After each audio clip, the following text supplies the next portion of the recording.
नमस्कार। जिंदगी में आजादी, ये कौन नहीं चाहता। पर अक्सर लगता है कि इसके लिए हमें बाहर की चीजें बदलनी होंगी या शायद बहुत ज्यादा जोर लगाना होगा। लेकिन क्या हो अगर असली स्वतंत्रता का रास्ता कुछ अलग हो, बिल्कुल उल्टा। आज हम एनी पेसन कॉल की एक दिलचस्प किताब द फ्रीडम ऑफ लाइफ, इसके कुछ विचारों पर बात करेंगे। किताब में कुछ बहुत ही कह सकते हैं अनोखे विचार हैं कि कैसे अपनी अंदरूनी दुनिया को संभाल कर और खासकर प्रतिरोध न करके हम ज्यादा शांत, असरदार और हाँ, सही मायनों में आजाद महसूस कर सकते हैं।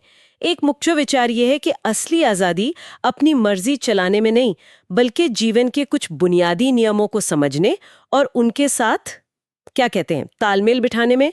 जैसे एक बड़ी दिलचस्प बात है कि हमारी थकान अक्सर काम से ज्यादा हमारे काम करने के तरीके से आती है। ठीक है, चलिए इसे और खोलकर समझते हैं। सबसे पहले बात करते हैं थकान की। ये तो रोज की बात है ना? हाँ, बिल्कुल। लगता है जैसे काम का बोझ कभी खत्म ही नहीं होता और बस हम पिसते चले जाते हैं। किताब में एक जिक्र है एक युवा महिला का, जिसे लगता था काम उसे मार डालेगा। हम्म। लेकिन कॉल कहती हैं, असल मुद्दा शायद काम उतना नहीं है जितना उसे करने का हमारा तनावपूर्ण तरीका है। मतलब हम कैसे रिएक्ट करते हैं। हाँ, ये तनाव वाला तरीका, ये कैसे हमें थकाता है? देखिए, हम अक्सर सोचते हैं कि किसी भी काम को करने के लिए हमें खुद को कसना पड़ता है। पूरी जान लगानी पड़ती है। हाँ, बिल्कुल। ध्यान लगाने के लिए जरूरी लगता है। पर किताब कहती है कि ये जो अनावश्यक तनाव है, यही हमें निचोड़ देता है। कॉल एक आलसी तरीके लेजी वे का जिक्र करती हैं। अब ये सुनने में थोड़ा अजीब लग सकता है। हाँ, आलसी तरीका, इसका मतलब क्या हुआ? काम चोरी? नहीं नहीं, कामचोरी बिल्कुल नहीं। ये असल में अनावश्यक तनाव से छुटकारा पाने का एक अभ्यास है। बस एक तरीका है। अच्छा, कैसे? सोचिए, आप कमरे में चलकर जा रहे हैं। आप ये काम बिल्कुल तनकर, हर मांसपेशी को सिकोड़कर भी कर सकते हैं, है ना? या फिर एकदम ढीले ढाले, जैसे शरीर में जान ही ना हो। हाँ, ठीक है। ये दोनों ही छोर हैं। लेकिन अगर किसी को बेवजह तनाव लेने की आदत पड़ गई है, तो जानबूझकर कुछ देर के लिए शरीर को एकदम एकदम ढीला छोड़ना सीखना, ये बहुत राहत दे सकता है। ये संतुलन खोजने का एक जरिया है, ये मंजिल नहीं है। हम्म। और दिलचस्प बात यह है कि असली एकाग्रता वो तनाव से नहीं आती, वो विश्राम से आती है। जब दिमाग शांत होता है, तभी वो ठीक से फोकस कर पाता है। तनाव तो बल्कि ध्यान भटकाता है। तो अगर कोई बहुत तनाव में है, उसे रोजमर्रा में कैसे इस्तेमाल करें? मतलब कुछ प्रैक्टिकल तरीका? हाँ, कुछ आसान चीजें हैं। जैसे चलते हुए ये महसूस करने की कोशिश करें कि पैर भारी हैं, जैसे जमीन उन्हें खींच रही है। अच्छा। काम करते हुए गर्दन और कंधों को बार बार चेक करें, उन्हें ढीला छोड़ें। और सबसे जरूरी, अपनी सांस पर ध्यान दें। लंबी, शांत, गहरी सांसें लें, जैसे कोई सोते हुए लेता है ना, वैसी। सांस पर ध्यान देना। हाँ, ये छोटी छोटी चीजें रोज के तनाव को, उस जकड़न को कम करने में मदद कर सकती हैं। और ये सिर्फ थकान मिटाने तक ही सीमित नहीं है, हाँ ये किसी बड़े सिद्धांत का हिस्सा है। हाँ, बिल्कुल। ये अपने अस्तित्व के नियमों को समझने और उनके साथ जीने की बात है। देखिए, जानवर तो अपनी सहज प्रवृत्ति से चलते हैं, उनके पास ज्यादा चुनाव नहीं होता। हाँ। पर हम इंसान, हम खुद को देख सकते हैं, अपनी आदतों को समझ सकते हैं और हम चुन सकते हैं कि हम अपनी निचली प्रवृत्तियों, जैसे गुस्सा, डर, तनाव, इनके हिसाब से चलें या फिर उच्च नियमों जैसे शांति, समझ, इनके साथ तालमेल बिठाएं। तो हम अक्सर अपनी ये बनाई आदतों में फंस जाते हैं। हाँ, बिल्कुल। अक्सर हम अपनी ही बनाई हुई इन तनावपूर्ण आदतों के कारण एक तरह के, क्या कहते हैं, कोहरे में रहते हैं, बंधे रहते हैं और जीवन के इन सरल प्राकृतिक नियमों को भूल जाते हैं। तनाव और प्रतिरोध की बात चली है तो नींद ना आना, ये भी एक बहुत आम समस्या है आजकल। बिस्तर पर लेटे हैं, थके हुए हैं, पर नींद कोसों दूर है। और यहां भी अगर आप देखें तो वही मूल मुद्दा है, प्रतिरोध। प्रतिरोध, नींद ना आने में कैसा प्रतिरोध? हम सोने की कोशिश करते हैं, बहुत ज्यादा कोशिश, और इसी कोशिश में तनाव आ जाता है। हम जागते रहने का प्रतिरोध करते हैं। अरे, मुझे सोना है, मैं जाग क्यों रहा हूं? हाँ, ये तो होता है। अगर बाहर कोई शोर है तो हम उसका प्रतिरोध करते हैं। मन में चिंताएं घूम रही हैं तो उनका प्रतिरोध करते हैं। किताब का सबसे शायद चौंकाने वाला सुझाव यही है, अगर सोना है तो सोने की इच्छा करना बंद कर दें। क्या? इच्छा करना बंद कर दे? हाँ, एक तरह की उदासीनता अपनाएं। मन में ये भाव लाएं, ठीक है, नींद आती है तो ठीक, नहीं आती तो भी कोई बात नहीं, मुझे परवाह नहीं। परवाह न करें, लेकिन नींद तो जरूरी है, ये कैसे मुमकिन है? जरूरी है, बिल्कुल जरूरी है, लेकिन उस जरूरत का जो तनाव है ना, वो हमें जगाए रखता है। ये उदासीनता असल में उस तनाव को काटने की एक मानसिक तरकीब है। अच्छा। ये एक महत्वपूर्ण सवाल उठाता है कि कहीं हमारी अपनी जिद, हमारी चिंता, वही तो हमें सोने नहीं दे रही। सोचने वाली बात है। किताब कुछ और कदम भी बताती है, जैसे उदासीनता के बाद किसी बहुत ही सरल चीज पर ध्यान लगाएं, जैसे अपनी सांसों की लयबद्ध गिनती। मान लीजिए 7 तक गिनते हुए सांस अंदर, 7 तक गिनते हुए बाहर। ठीक है। शरीर को पूरी तरह ढीला छोड़ दें, जैसे कोई वजन ही ना हो, कमरे में ताज़ी हवा हो, ये भी जरूरी है। और सोने से कुछ पहले गर्म दूध जैसा कुछ हल्का पौष्टिक लेना भी मदद कर सकता है। लेकिन हाँ, नींद की गोलियों जैसी नशीली चीजों से बचने की सलाह दी गई है, उनसे परहेज करना चाहिए। और अगर बाहरी शोर हो रहा हो, जैसे कहीं संगीत बज रहा है या खिड़की का पर्दा हवा से फड़फड़ा रहा है, उसका क्या करें? उसका भी प्रतिरोध ना करें। कमाल की बात है ना? हाँ। उसके साथ लड़ने के बजाय उसे स्वीकार करें। कोशिश करें कि उसकी लय को महसूस करें। जैसे कभी-कभी ट्रेन की आवाज हमें सुला देती है क्योंकि हम उसकी एक लय पकड़ लेते हैं, उसका प्रतिरोध नहीं करते। हाँ, ये अनुभव किया है। नींद को भी एक तरह की एकाग्रता की तरह देखें, जहां ध्यान बाहरी दुनिया से हटाकर अंदरूनी शांति पर लाना है। यहाँ इच्छा शक्ति का सही इस्तेमाल ये है, शोर से लड़ने में नहीं, बल्कि उसे स्वीकार करने और उसके पार देखने की इच्छा रखने में। ये प्रतिरोध न करना या नॉन रेजिस्टेंस, ये सिद्धांत तो काफी गहरा लगता है। ये सिर्फ थकान और नींद तक ही सीमित नहीं है ना? नहीं, बिल्कुल नहीं। ये किताब का एक केंद्रीय, बहुत अहम विचार है। किताब एक बड़ा जबरदस्त उदाहरण देती है, गरम लोहे की छड़ का, जिसे पोकर कहते हैं। गरम लोहे की छड़? हाँ, कल्पना कीजिए कोई गलती से एक गर्म छड़ पकड़ ले, जाहिर है दर्द होगा, वो चीखेगा। लेकिन अगर वो डर और प्रतिरोध के मारे उस छड़ को और कसकर पकड़ ले तो क्या होगा? दर्द और जलन बढ़ जाएगी। उसे छोड़ना पड़ेगा। बिल्कुल। छोड़ देने से ही राहत मिलेगी। यही सिद्धांत दर्द या बीमारी पर भी लागू होता है। अच्छा, बीमारी पर कैसे? जब हमें कोई दर्द होता है या हम बीमार पड़ते हैं, तो हमारी पहली प्रतिक्रिया अक्सर क्या होती है? प्रतिरोध। मुझे ये दर्द नहीं चाहिए, मैं बीमार नहीं पड़ना चाहती। हाँ, बिल्कुल। ये जो मानसिक प्रतिरोध है, ये जो अनिच्छा है, ये हमारे शरीर और दिमाग में एक तरह की सिकुड़न पैदा करती है, तनाव पैदा करती है। और ये सिकुड़न शरीर की जो अपनी प्राकृतिक उपचार की प्रक्रिया है, उसमें बाधा डालती है। मतलब खून का दौरा ठीक से नहीं हो पाता, शायद दवाएं भी उतनी असरदार नहीं हो पाती। तो क्या बीमारी से लड़ने की हमारी कोशिश ही हमें ज्यादा बीमार रख सकती है? कई मामलों में हाँ, ऐसा हो सकता है। इसके उलट अगर हम स्थिति की सच्चाई को स्वीकार करते हैं, ठीक है, मुझे जुकाम है, या हाँ, इस जगह दर्द हो रहा है, और उस दर्द या बीमारी का जो मानसिक प्रतिरोध है उसे छोड़ देते हैं, तो शरीर शिथिल होता है, रिलैक्स होता है। और आराम की स्थिति में शरीर बेहतर तरीके से खुद को ठीक कर पाता है, प्रकृति अपना काम कर पाती है, दवाएं भी बेहतर काम कर पाती हैं। किताब में खसरे का एक उदाहरण दिया है कि कैसे जो बच्चे बीमारी को स्वीकार कर लेते हैं वो जल्दी ठीक हो जाते हैं। ये तो बड़ी बात है। हाँ, और अगर हम इसे बड़ी तस्वीर से जोड़ें तो ये सिद्धांत जीवन की लगभग हर मुश्किल पर लागू होता है, चाहे वो शारीरिक हो या भावनात्मक हो या किसी परिस्थिति से जुड़ी हो। तो इसका मतलब ये नहीं कि हम हाथ पर हाथ धरकर बैठ जाएं, निष्क्रिय हो जाएं। नहीं, ये निष्क्रियता नहीं है, ये एक सचेत चुनाव है, एक्टिव चॉइस है। पहला कदम है सच्चाई को स्वीकार करना, देखना कि स्थिति क्या है। ठीक है। दूसरा, खुद से शांति से बात करना, समझना कि प्रतिरोध करना बेकार है, बल्कि नुकसानदेह है। तीसरा, प्रतिरोध के विचार का खंडन करना, उसे नकारना। और चौथा, अपनी इच्छा शक्ति का इस्तेमाल प्रतिरोध न करने का चुनाव करने के लिए करना। ये एक सक्रिय मानसिक अवस्था है, पैसिव नहीं। अच्छा, और यही सिद्धांत फिर जल्दबाजी, चिंता, चिड़चिड़ापन, इन सब पर भी लागू होता है? ये तो बहुत ही आम भावनाएं हैं। बिल्कुल, क्योंकि ये सब भी प्रतिरोध की ही अलग अलग रूप हैं। जल्दबाजी को ही लें। मान लीजिए ट्रेन पकड़नी है और देर हो रही है। हाँ। आप भागते हैं, पर ऐसा लगता है जैसे मांसपेशियां कसी हुई हैं, कुछ रोक रहा है अंदर से। यहाँ बात वाकई दिलचस्प हो जाती है। ऐसा इसलिए होता है क्योंकि आप असफल होने के डर का, मतलब ट्रेन छूट जाने के डर का प्रतिरोध कर रहे होते हैं। वो डर और प्रतिरोध ही आपको शारीरिक रूप से भी बाधा पहुंचाता है। अरे हाँ, ये तो मैंने भी महसूस किया है। दौड़ते हुए पैर भारी लगते हैं। और चिंता भी बिल्कुल यही है।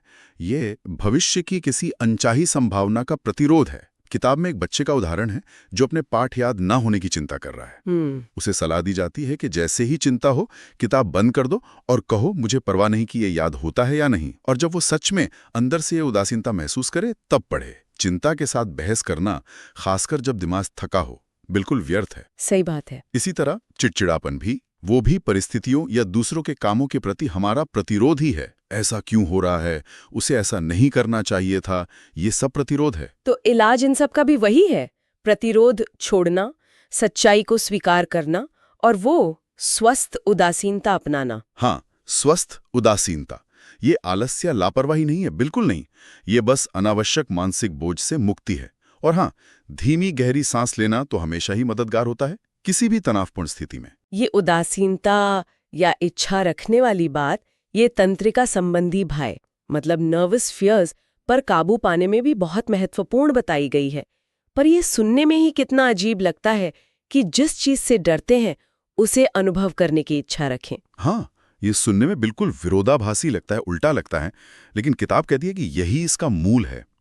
जो तंत्रिका संबंधी भय होते हैं, जैसे भीड़ में जाने का डर, बीमारी का डर, असफल होने का डर, इनसे बहस करना या तर्क से इन्हें समझाने की कोशिश करना, वो अक्सर इन्हें और बढ़ा देता है। तो फिर करें क्या अगर डर लग रहा है तो? मौलिक इलाज है, जिस चीज से डर लगता है उसे अनुभव करने की इच्छा रखना। इच्छा रखना? हाँ, अगर पागलपन का डर है तो मन में ये भाव लाना कि ठीक है, मैं पागल होने को तैयार हूं। अगर जुकाम लगने का डर है तो सोचना ठीक है, जुकाम लग जाए तो लग जाए, मैं इसे सहने को तैयार हूं। अगर दुर्घटना का डर है तो उसकी इच्छा रखना। लेकिन क्यों? इससे क्या होगा? तो देता है जिससे हम डर रहे होते हैं। जबकि उस अनुभव की इच्छा रखने का जो मानसिक चुनाव है वो हमें शिथिल करता है, तनाव मुक्त करता है। जब हम कहते हैं ठीक है, मैं कांपने को तैयार हूं, तो कांपने का डर गायब हो जाता है और अक्सर कंपकंपी भी रुक जाती है। प्रतिरोध हटते ही डर की पकड़ ढीली हो जाती है। अच्छा, मतलब इच्छा रखने से प्रतिरोध खत्म हो जाता है। हाँ, बिल्कुल। किताब एक अरबी कहावत का जिक्र करती है, अपना ऊंट बांधो और उसे अल्लाह को सौंप दो। इसका मतलब है जो जरूरी व्यवहारिक सावधानी है वो बरते, ऊंट बांधे, लेकिन उसके बाद चिंता करना छोड़ दें, अल्लाह पर भरोसा रखें। ये लापरवाही नहीं है, ये प्रैक्टिकल एक्शन के साथ मानसिक स्वतंत्रता है। ये तो बहुत सारे डरों पर लागू हो सकता है।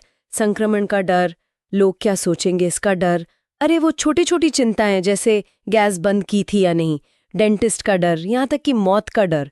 हर बार तकनीक वही है, उसे अनुभव करने की इच्छा रखना। हाँ, बिल्कुल। और यही सिद्धांत आत्मचेतना यानी सेल्फ कॉन्शियसनेस, जिसे हम शर्मीलापन कहते हैं, उस पर भी लागू होता है। अच्छा, शर्मीलेपन पर भी? वो कैसे? दूसरों के सामने जो असहजता होती है। हाँ। लेकिन किताब पूछती है इसकी जड़ क्या है, क्यों होती है यह असहजता?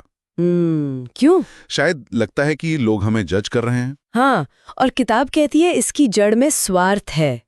हम स्वार्थवश चाहते हैं कि दूसरे हमारे बारे में अच्छा सोचें, हम उनके सामने अच्छे दिखें, एक परफेक्ट इमेज बनाना चाहते हैं। जब हमें लगता है कि हम ऐसा नहीं कर पा रहे या कोई कमी दिख जाएगी तो हम आत्मचेतना महसूस करते हैं। हम इसे शर्म का नाम देके टाल देते हैं या फिर आत्मदया में डूब जाते हैं कि मैं तो ऐसी ही हूँ। तो इसका उपाय क्या है? क्या दूसरों की परवाह करना ही छोड़ दें? परवाह करना नहीं, बल्कि स्वार्थवश परवाह करना छोड़ दें कि वो हमारे बारे में क्या सोच रहे हैं, इसकी चिंता छोड़ दें। उपाय है, पहला, जो भी प्रभाव हो, जैसे शर्माना या बोलते हुए अटक जाना या ज्यादा बोल जाना, उन्हें स्वीकार करने की इच्छा रखना। ठीक है, अगर मैं शर्माऊंगी तो शर्माऊंगी, कोई बात नहीं। अच्छा। दूसरा, ये स्वीकार करना कि इसकी जड़ में स्वार्थी इच्छा है, मैं अच्छा दिखना चाहता हूँ। और तीसरा, अपना ध्यान अपनी अंदरूनी भावनाओं से हटाकर बाहर की तरफ केंद्रित करना, सामने वाले व्यक्ति पर या जो बात हो रही है उस पर। शांति से सुनना, समझना, ध्यान हटाना। हाँ। स्टेज फ्राइट यानी मंच पर जाने का डर, वो इसका एक बड़ा उदाहरण है। जब कलाकार दर्शकों की प्रतिक्रिया के डर को या गलती करने के डर को अनुभव करने को तैयार हो जाता है, तभी वो आजादी से खुलकर प्रदर्शन कर पाता है। ये सब तो अपने अंदर की बातें हुई, अपने डर, अपनी चिंताएं। लेकिन बाहरी चीजों का क्या? मुश्किल परिस्थितियां या मुश्किल लोग, उनसे कैसे निपटें? क्या वहां भी यही सिद्धांत काम करता है? हाँ, बिल्कुल। परिस्थितियों को लेकर किताब का मूल विचार यह है कि वो बाधाएं नहीं, बल्कि अवसर हैं, मौके हैं, कुछ सीखने के, कुछ करने के। अवसर, मुश्किल परिस्थितियां। हाँ, जैसे शतरंज के खेल में मुश्किल चालें ही खिलाड़ी को बेहतर बनाती हैं। अक्सर हम परिस्थितियों का प्रतिरोध इसलिए करते हैं क्योंकि वो हमारी मर्जी के मुताबिक नहीं होती। हम चाहते कुछ और हैं, हो कुछ और रहा होता है। हाँ, ये तो है। सच्ची ताकत परिस्थितियों से लड़ने में नहीं, बल्कि उनके अनुकूल ढलने में है। उनमें अवसर का दरवाजा खोजने में है। तो यहाँ भी प्रतिरोध न करना ही काम आता है। बिल्कुल। जब आप तथ्यों को स्वीकार करते हैं, ठीक है, अभी स्थिति ये है, तो आपका दिमाग लड़ने भिड़ने में उलझने के बजाय समाधान खोजने के लिए आजाद हो जाता है। जैसे जुजित्सु में होता है, आप विरोधी की ताकत का इस्तेमाल अपने पक्ष में करते हैं। आत्मदया से बचना इसमें बहुत जरूरी है। और हाँ, पिछली बातों की जो दर्दनाक यादें होती हैं, उनसे भी इसी तरह निपटा जा सकता है। उन्हें वर्तमान में महसूस करके और ये समझकर कि वो अब सिर्फ विचार हैं, उनकी पकड़ ढीली पड़ जाती है। और लोग दूसरों से निपटना तो अक्सर सबसे मुश्किल लगता है। हाँ, और यहाँ किताब एक बहुत ही महत्वपूर्ण और शायद थोड़ी मुश्किल लगने वाली बात कहती है। क्या? कि अगर आपको किसी व्यक्ति से परेशानी हो रही है, तो उसे बदलने की कोशिश करने से पहले अपने अंदर देखने की जरूरत है। असली बंधन उस व्यक्ति के व्यवहार से उतना नहीं है जितना उसके प्रति आपकी प्रतिक्रिया, आपके प्रतिरोध और आपके गुस्से या नाराजगी से है। एक मिनट, मतलब अगर कोई मेरे साथ बुरा बर्ताव कर रहा है तो उसे देखने के बजाय मैं खुद को देखूं? हाँ, गलती शायद आपकी ना हो, लेकिन स्वतंत्रता आपके हाथ में है। आप उस व्यक्ति को नियंत्रित नहीं कर सकते, पर आप अपनी प्रतिक्रिया को नियंत्रित कर सकते हैं। कैसे?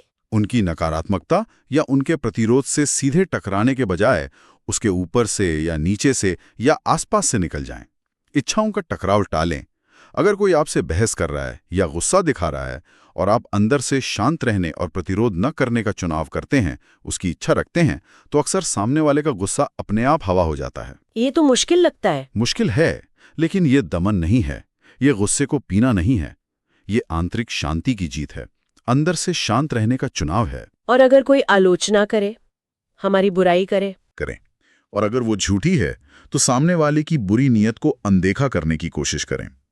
अक्सर हम इसलिए परेशान होते हैं क्योंकि हम सही होने से ज्यादा सही दिखने की परवाह करते हैं। सही दिखने की चाह। हाँ, इस डर से मुक्त होने के लिए ये इच्छा रखनी होगी कि दूसरे चाहे जो सोचें, हमें अपनी शांति, अपनी सच्चाई बनाए रखनी है।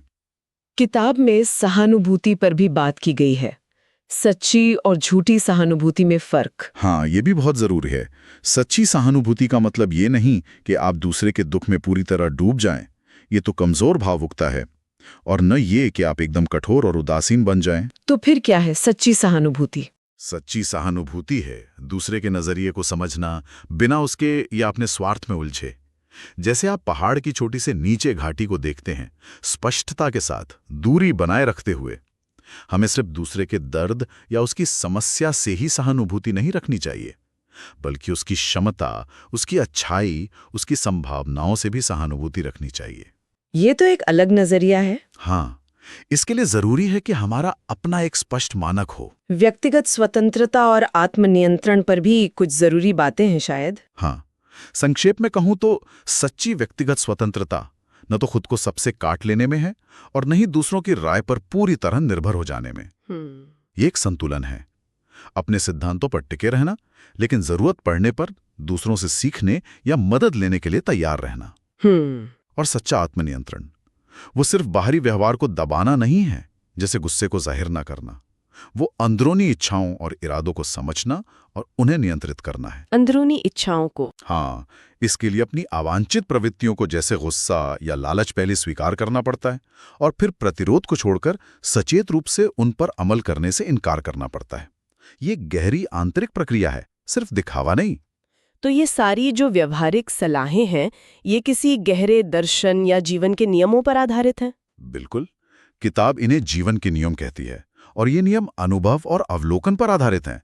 ये सिर्फ कोरे नैतिक उपदेश नहीं है, बल्कि प्रभावी और स्वतंत्र जीवन जीने के व्यवहारिक सिद्धांत हैं।